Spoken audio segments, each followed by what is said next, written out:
ભરૂચ જિલ્લા આમ આદમી પાર્ટી દ્વારા સ્માર્ટ મીટરના વિરોધમાં જિલ્લા કલેક્ટરને આવેદનપત્ર પાઠવવામાં આવ્યું હતું।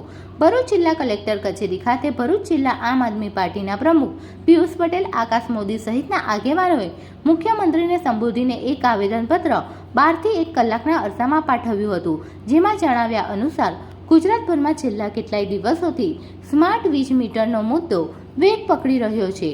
આ મામલે અલગ અલગ જગ્યાઓએથી વીજ કચેરીઓ ખાતે વીજ ગ્રાહકોએ હલ્લો મચાવી વિરોધ નોંધાવ્યો હોવાના દ્રશ્યો સામે આવ્યા છે।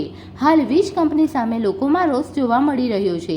સ્માર્ટ વીજ મીટરની કામગીરી દ્વારા ગરીબ અને મધ્યમ વર્ગીય પ્રજાને લૂંટવામાં આવી રહ્યા હોવાના આક્ષેપ કરવામાં આવ્યા છે। સત્તા પક્ષ દ્વારા લોકો પર બોજો નાખવા સાથે સ્માર્ટ મીટર જબરજસ્તી મૂકવામાં આવ્યા હોવાના આક્ષેપ કરવામાં આવ્યા છે। ત્યારે આ તકલકી નિર્ણયને રદ કરવામાં આવે તેવી માંગ કરવામાં આવી છે। સ્માર્ટ મીટરના સર્વે નથી, પરંતુ કોના ઘરમાં કેટલો રૂપિયો પડ્યો છે, કોના ખિસ્સામાં કેટલો રૂપિયો પડ્યો છે, એ રૂપિયો કેવી રીતે ખાલી કરવો છે, આ એનો સર્વે છે।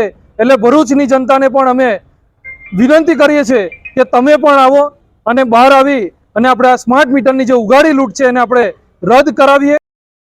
Subscribe now and press the bell icon. Never miss an update.